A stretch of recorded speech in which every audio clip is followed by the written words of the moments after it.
3 people told me off record, 2 people who have this in a written communication from Charlie, one who is a Turning Point USA donor, and I would say very much one of the white knights in this.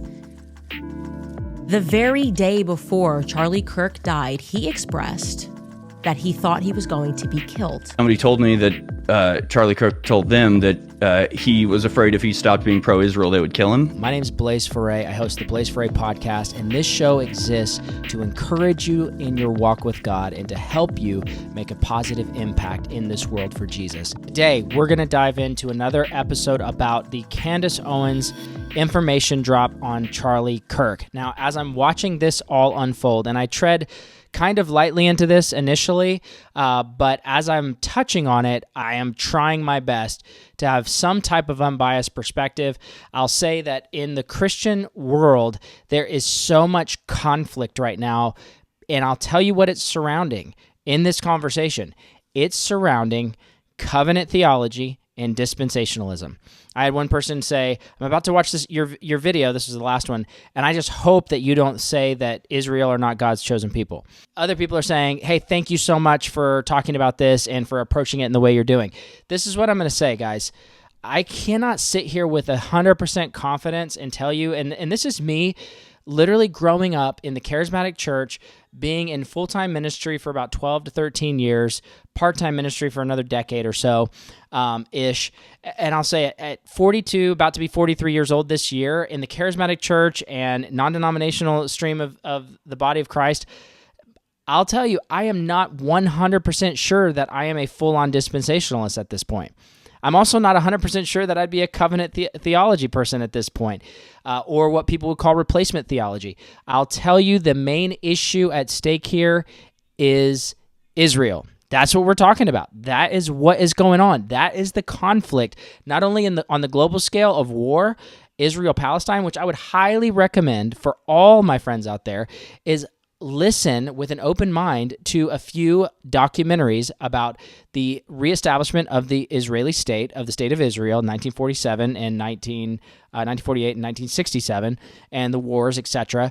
And then re-listen to some documentaries about the people of Palestine and about the Palestinian history there. Look at some stuff about the UK's involvement with with Palestine in the early 1900s. Just go back and look at it all. It's quite a mess, frankly. It's quite a mess. I would say, though, that at the end of the day, this whole thing comes down to, do you believe that Israel is still in covenant with God and that God is in covenant with Israel? And it's a very important covenant that's going to be establishing the millennial reign from Jerusalem, or that it's necessary to bring about the end times, etc. Or do you believe in covenant theology, or what many would call replacement theology as a negative term, which just says like what Peter says, and I believe it's 2 Peter chapter 2. I'll have to find it, post it on the screen. But he says, you are a holy nation, a royal priesthood. God has called you to shine his marvelous light. Basically, the idea that Peter is saying, you, Gentiles, anyone who's come to Christ, Jew or Gentile, anybody at all, is a holy nation, people called out from darkness to light to shine the purpose of God in the nations. Or do we believe that it was Exodus chapter 19, where God told Israel through Moses that they are the chosen people, a holy nation, a royal priesthood, to show forth God's glory in the earth? Or do you believe that it's a little bit of both? Because I'll tell you at this point in time, I think that is the main conflict, even in this conversation that we're running into here. Because for so many people, so many Christians, they're calling, and this is where I push pause on so much of my judgments, whether it be on somebody like Brandon Tatum, who is a full-on dispensationalist Christian, who's a conservative right-wing influencer, or Candace Owens, who is a Catholic, who's a converted Catholic, was a Protestant converted Catholic who helped start TPUSA with Charlie Kirk many years ago, who is definitely a covenant theology person who does not believe that the current state of Israel is God's chosen people, and she would have more harsh words about that whole thing. So I push pause, though, when people start throwing around, oh, they're demonically inspired. It's clear that they're demonically inspired. They're evil, this, that, or the other. And I said this in the last episode, and I'll say it again, that from the get-go, when my wife and I started covering on our other podcast channel, Wake Up and Win podcast, we started covering the scandal of Mike Bickle and the Jane Does at 𝐖𝐀𝐍𝐓 that spanned over 40 years of victims. As we started to cover that story, we were called demonic. We were called evil. I was called a son of Korah. We were called rebellious. We were called you're not undercover. All the things that I am hearing: rebellion, demonic, demonically inspired, or you might be saying some truth, but what spirit are you saying it in? All of these same comments, tactics, and Bible verses were used about gossip, slander, etc. And so what I'm watching now is a very similar tactic from the evangelical church regarding Candace Owens, and it's raising alarm bells in my mind. And what I want to say is that we have to have the ability, okay? We have to have the ability as people, and especially as Christians, to intellectually hold thoughts in our minds, separating those thoughts and ideas from its source or the people that said it.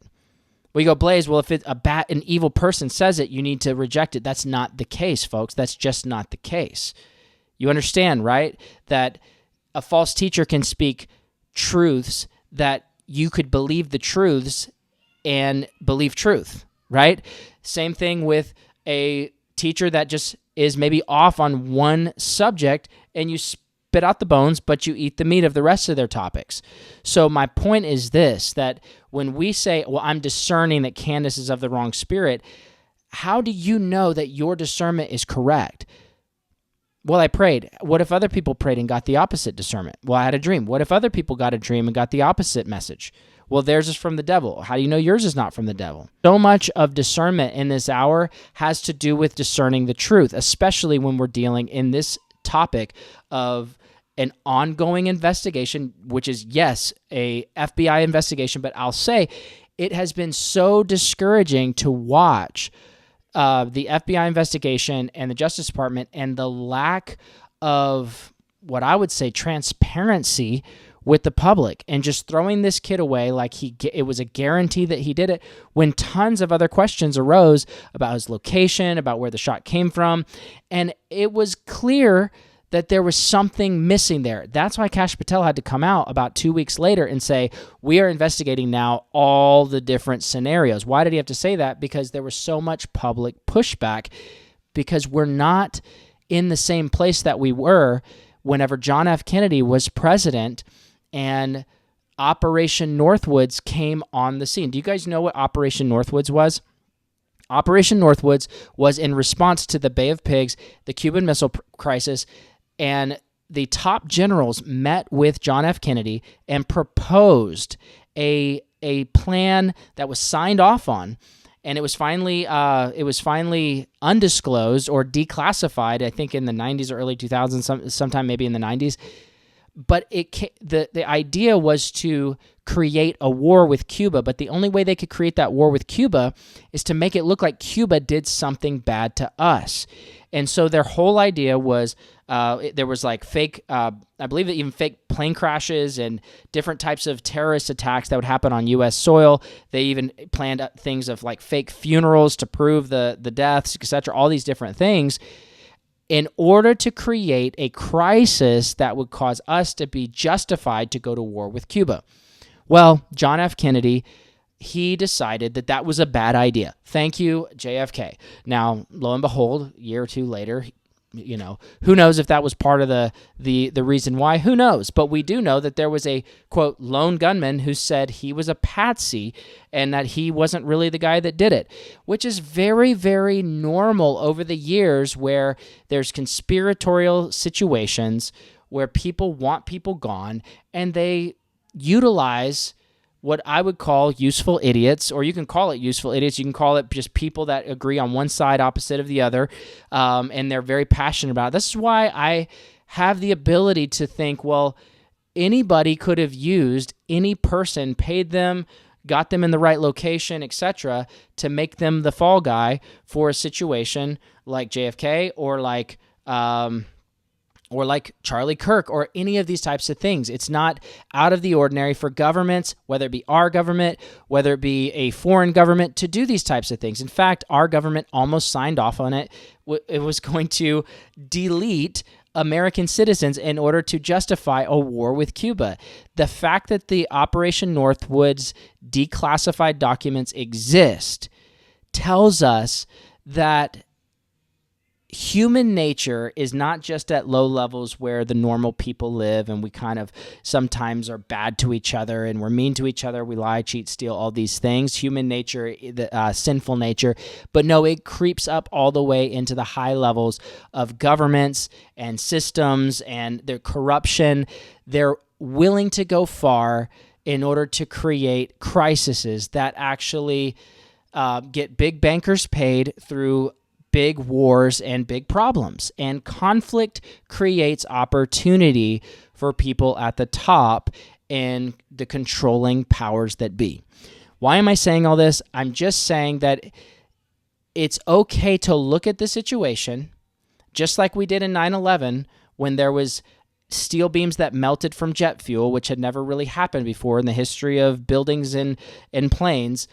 While all of that disintegrated the steel beams, there was a paper passport found two blocks over from where the planes hit, apparently, and it was of the Muslim guy that apparently was the hijacker. From just outside Building 7, Rick.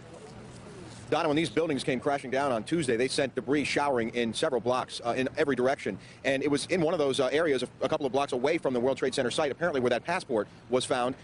The FBI announcing that it has found the passport of one of the hijackers who was on board one of those two planes that hit the Twin Towers on Tuesday morning. And somehow we're supposed to believe that that piece of paper survived the jet fuel that burned steel beams. But see, that's why it's okay to question the narratives. Not because we want to be these tinfoil hat wearers, but because we actually want to think for ourselves. And that's why it's okay to talk about these things as they go.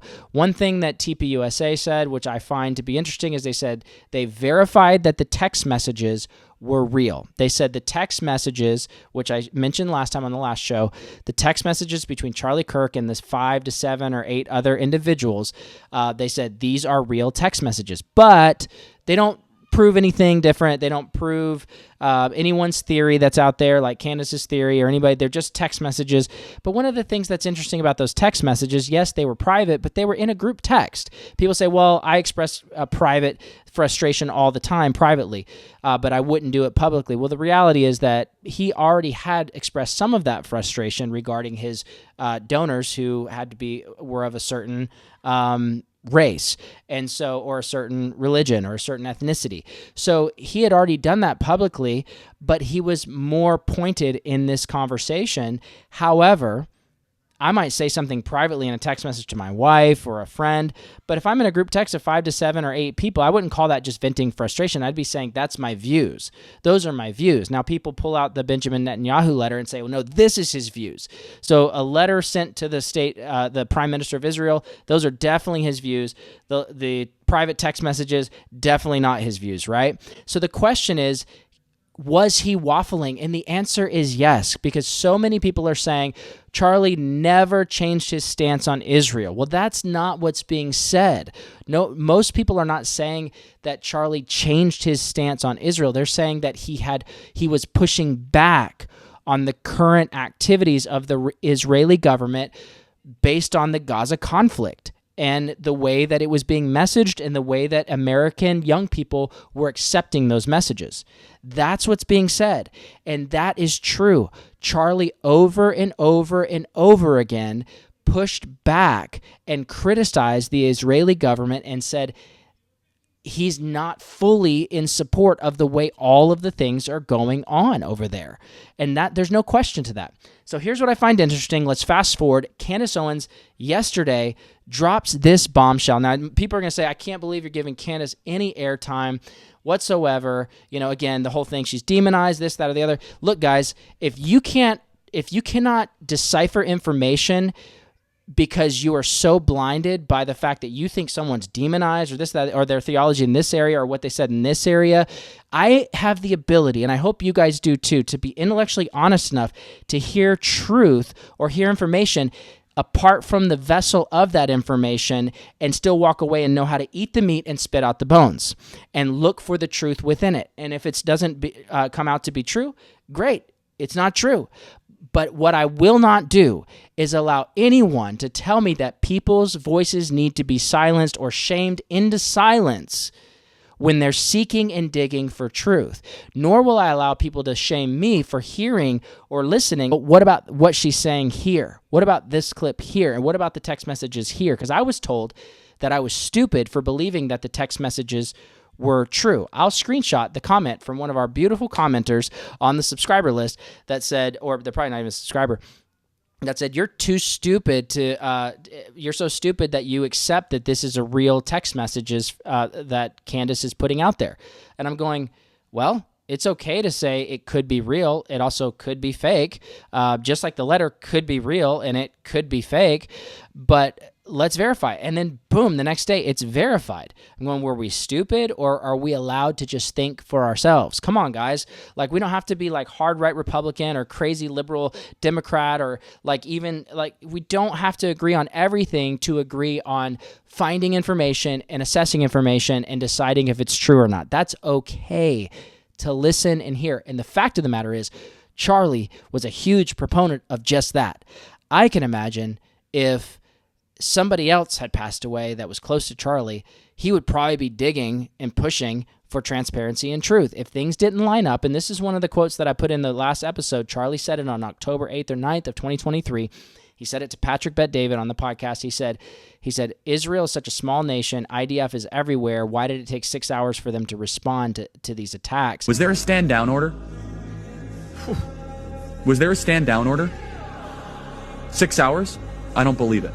Did somebody in the government say stand down? That is a legitimate, non-conspiracy question. The whole country is the IDF. The whole country is. Was there a stand down order, which is a really huge thing for a pro-Israeli, the most powerful and influential young person in America, in American politics on the right wing, to say on a public platform regarding Israel as a pro-Israel advocate, Charlie was, to say that was a problem. It was a problem. And he said, when things don't seem to settle, you've got to trust your gut. That's exactly what he said. My pattern recognition over the last 5 years has become pretty sharp. COVID, Maui fires, Epstein. When I see a story and it doesn't click, our guts are usually right. And so let's listen with that in mind. Let's dig into this point here where Candace mentions that apparently 3 people have said that Charlie was afraid of being deleted. I want to say one more thing rather explosively. 3 people told me off record. 2 people who have this in a written communication from Charlie. One who is a Turning Point USA donor, and I would say very much one of the white knights in this. The very day before Charlie Kirk died, he expressed that he thought he was going to be killed. He told these people, I think they're going to kill me. Okay. He did not express that to me. So I am telling you this based off the testimony of 3 people. And I am saying this because I hope that these people who I think are good will be inspired to come forward with that. Now, again, those conversations I had were off record. I honor that. If I say it's off record, it stays off record. But I'm hoping that watching what I am doing and feeling the energy that is rising across the world for people who want to know what the heck happened on 9/10, that, they will be brave and they will say, yeah, Charlie did the day before he died think that he was going to be killed, and maybe tell us, who is they? Well, So Candace says that 3 people said that Charlie told them the day before he died that thought he was going to be killed. That is crazy. It's very interesting because 48 hours prior to him being killed, he sent those text messages frustrated about losing a $2 million a year Jewish donor because he wouldn't cancel Tucker Carlson from his TPUSA event. And so because of that, he then said, I'm thinking about inviting Candace Owens. Some say, well, he was clearly being sarcastic. Well, maybe. I mean, some people say, I can't believe you're so stupid that you don't realize he's sarcastic. It's like, stop calling people stupid. Stop calling, that's not helpful. Because the reality is the very next text message in that text exchange, that person must have been stupid too, because they actually believed he was going to invite Candace, because they texted back, oh no, please don't, and like a long back and forth. And so there seemed to be some real belief that there was a connection there, that it wasn't just sarcasm. But neither here nor there. There seems to be an issue here with, she says there's 3 witnesses, and some would say she's just lying. Okay, cool. Well, let's see if the receipts drop. Let's see if these people come out. Here's one thing I do know, is that whistleblowers do not speak up very often. I know this just from doing some whistleblower work in the church world and church corruption, that people come forward and tell their story, but they say, I want to be off the record. Why? Because there's blowback, there's pushback, there's threat to jobs, there's threat to finances, there's threat of getting sued. I understand why so many people want people to put their name on stuff. Just come out and say it. If you're going to be a source or a whistleblower, don't be anonymous. But I understand why some of these people stay quiet. I will say Harrison Smith, he actually said on August 13th, he had a tweet. I'll see if I can find it and post it. Let me just get the tweet. All right, here it is. I don't have the date and timestamp from the original tweet, but I guess Harrison H. Smith, independent reporter, posted this. I believe, I'll see if I can find it and repost it into the screenshot. But I believe it was in August. And the first one said, I'm not going to name names, but I was told by someone close to Charlie Kirk that Charlie thinks, this is what he said, Charlie thinks Israel will kill him if he turns against them. That is kind of an intense statement. So Harrison was asked again, I saw a clip recently, I think it was yesterday, hey, did this happen? He said, yeah, this happened. Well, just that somebody told me that Charlie Kirk told them that he was afraid if he stopped being pro-Israel, they would kill him. So either people are just lying out there, they're just throwing out lies, and it's what people would call blood libel. They're trying to create blood libel, trying to create problems, and I don't think that's the case. I think that there's a real issue here of Turning Point USA, the largest influential right-wing organization for Gen Z and millennials probably too, but definitely Gen Z up and coming. You had the biggest influencer, and you're finding that people under 35 were not following along with the narrative of Israel's support. And so Charlie had the ability to sway the narrative, and he was not doing it in the way they were happy with. In fact, let's watch this clip here. Candace actually talks about that here. Let's watch this clip here. I named Josh Hammer. I believe he is a deeply disturbed man. Think about that. Now that you have those messages, okay?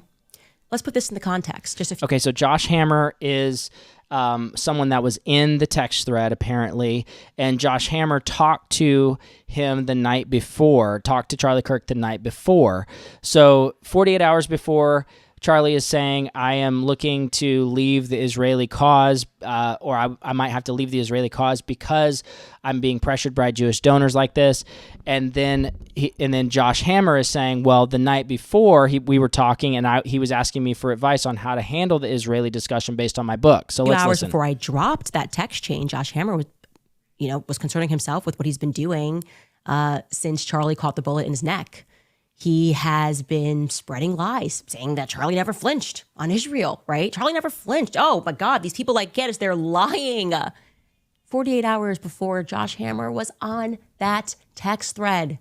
And that did not stop him from keeping up the propagandist effort when he went on a show yesterday, before I dropped the messages, and said this.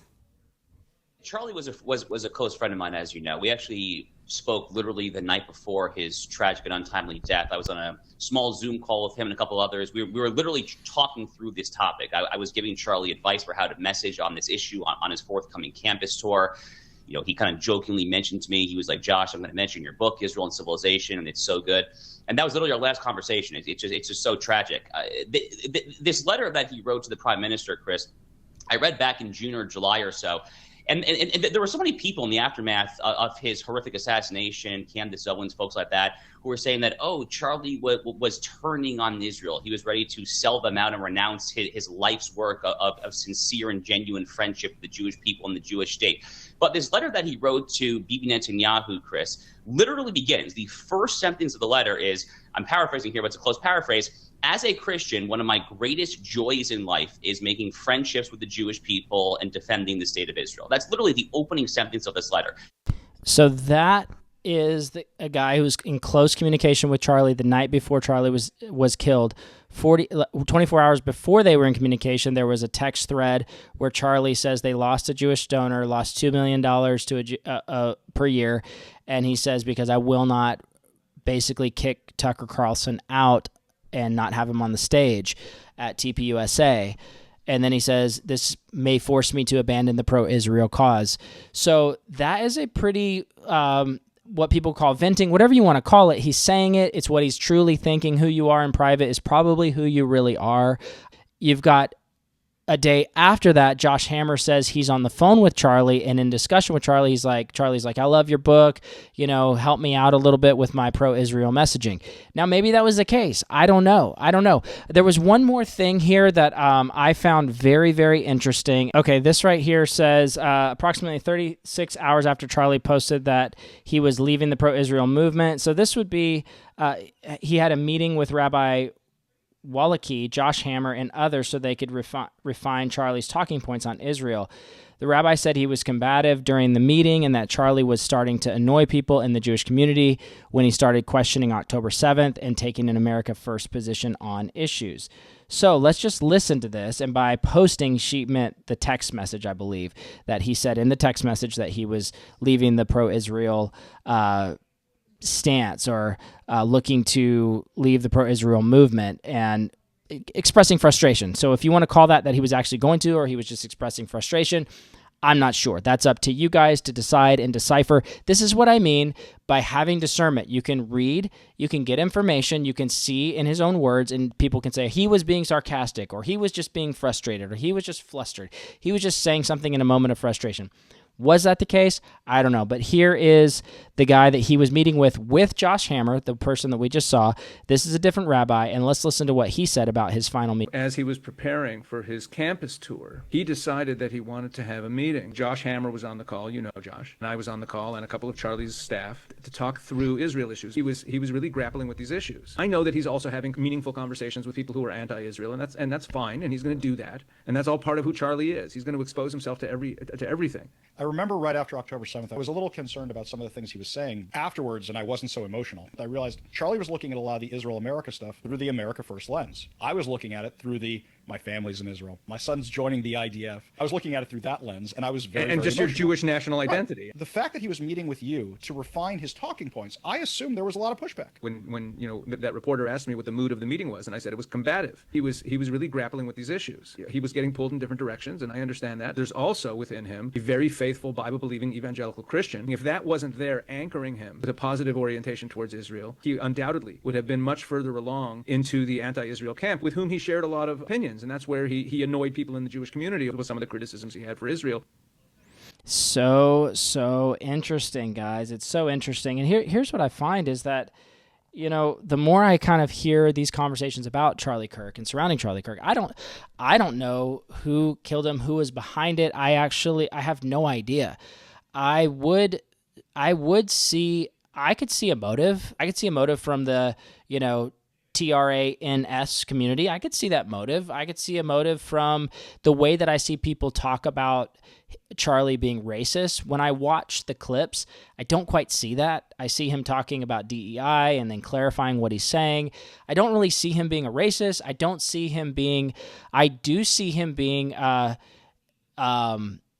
anti anti-drugs to change your body, especially for minors. Change your body to a different gender. I do see him being very anti that. So I could see a huge motive there. That is definitely there. People say there's no way there was a motive for from the Israeli government. People say there's no way there's a motive. Now, if you just play the devil's advocate and go, well, is there at all? Why would there not be? Is it because he was the most pro-Israel and he had the most influence for Gen Z ever?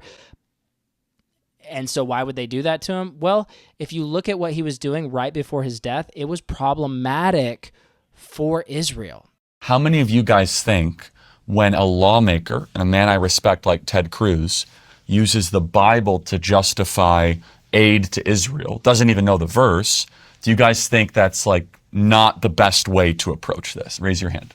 Okay. I think Ted Cruz used Genesis 12:3. I think a lot of people see that as off-putting when you look at the New Testament. Why? Because I think a lot of people, they look especially at the writings of Paul where he talks about how the new flesh is not the same as the people in the old covenant. The new flesh is everybody. Are you Catholic? Converting to Catholic from Judaism. Judaism. I can tell. This is my next Oh, from Judaism? Yes. Oh, wow. So you're ethnically Jewish. Ethnically Jewish, yes. And you have concerns about AIPAC. Yes, I do. I'm told that by some people that if I criticize AIPAC, I'm anti-Semitic. I think it's ridiculous. Yeah. I feel like it's great to have a concern for your country.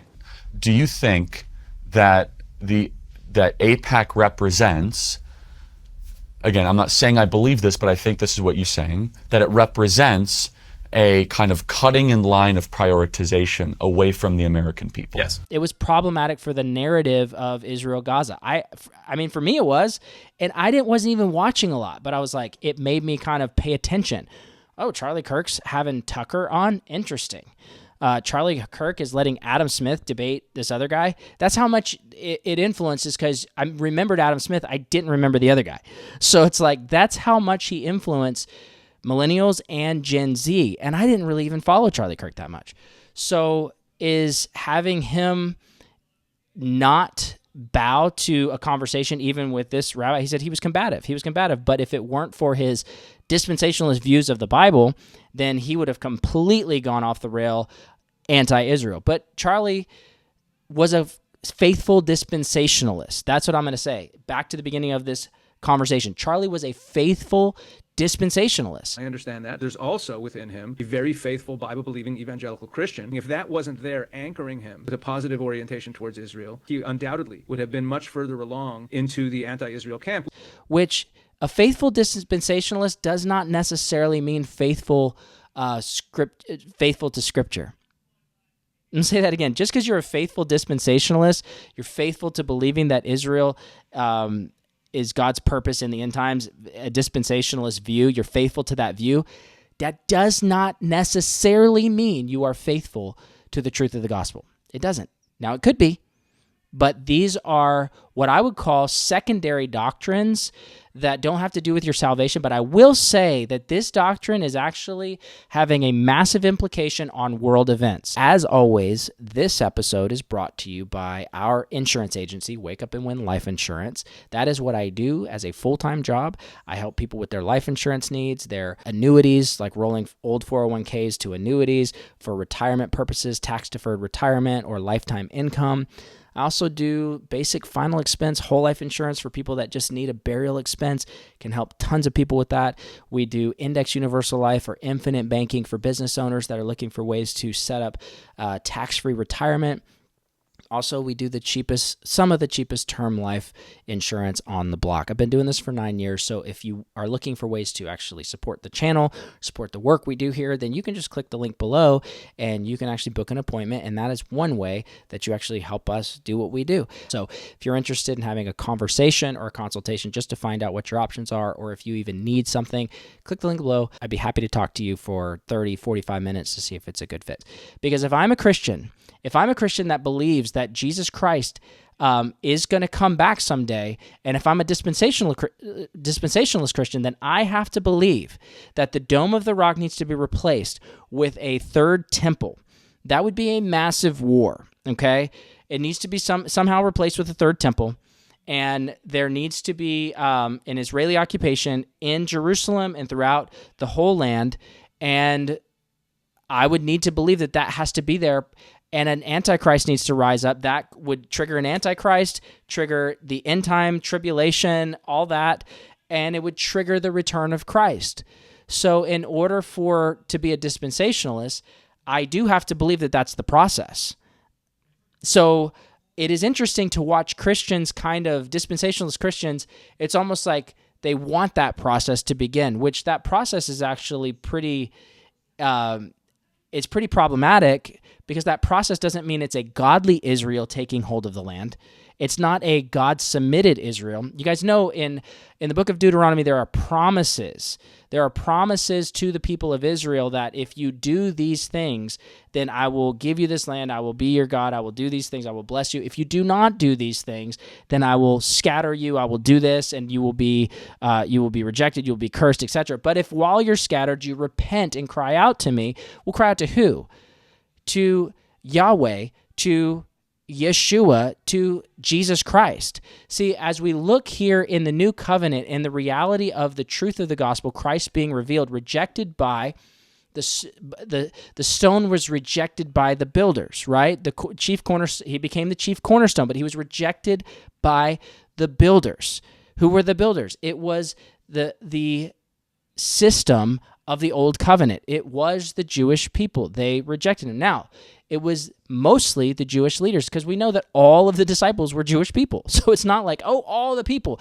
And this is where I'll say that I think it gets off the rails when people start saying that people are anti-Semitic, this, that, or the other. I look at it and I go, Romans killed Jesus. They drove the nails through his hands. Also, the Jews said, let his blood be on our heads and on our children's heads. Literally, the Jews said that in the Bible. So to say like that it's some like anti-Semitic slur to say that Jews killed Jesus is silly. You just read your Bible, it's right there. Also, the Romans drove the nails through his hands. The Romans did it. So humanity did it. But yes, the Jews said, let his blood be on our heads and on the heads of our children. That was what they said. The Pharisees and the system of that day turned the people against Christ and rejected the chief cornerstone. And so the gospel was given to the Gentiles and has been spread throughout the whole earth, and there's a holy nation, a royal priesthood, and there's no longer any divide between Jew and Gentile. All are one in Christ. Not all are one just everywhere. All are one in Christ. In Christ, the children of Abraham, the seed of Abraham, are those who are obedient to Christ by faith, simply who believe. So even in a dispensational mindset, it's a totally rebellious, anti-God Israel that takes hold of the land in the last days. Totally rebellious, anti-God Israel. Not blessed by God. Not, oh, we bless them and they're blessed and everything's blessed. No, it's an anti-God, anti-God Israel that takes hold of the land in the last days, and they're not following Jesus. According to dispensational eschatology, certain portions of it, they do not accept Christ as a whole until Christ literally comes out of the sky. And you see it in Zechariah, I believe it's chapter 12 or chapter 14, where it says, they say, they look upon the one that they have pierced, and they mourn for him as one mourns for an only son. That seems pretty prophetic of some future tense to me. It seems that way. So even in that sense, the government of Israel, the governing state of Israel, can be corrupt as all get out. Now, on a very practical level, I understand why it's such a huge conflict, just on a very practical level. And even Charlie said this in one of the clips where he was talking to Megyn Kelly. He said, I'm pro-humanity. I want civilization to continue. I don't want Islam and Hamas to come take over the holy city and all this stuff. But at the same time, he says, I can't stand by without being able to criticize Israeli activities and be told I'm anti-Semitic just because I do it. That is a major, major conflict. And I see that and I go, he's a smart guy. You should be able to criticize without being called anti-Semitic, and you should also be able to look and be like, well, geez, if you don't want Hamas, which was a split off of the Palestinian Authority, who was more moderate. I mean, they were still bad, but more moderate. You don't want Hamas taking over, but in some ways, Hamas taking over back in, I guess, the 90s or 2005 or whenever it was, that whole situation actually played into the purpose of being able to drive out all the people, even Christians, even Palestinian Christians are being killed in Christian churches by IDF soldiers in certain situations.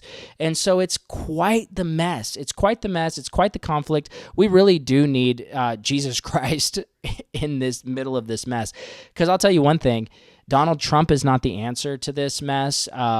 You know, the UK is not the answer to this mess. Like, there's no politician that can fix this mess. It is deeply ingrained in the history, in the biblical history of the line of Abraham.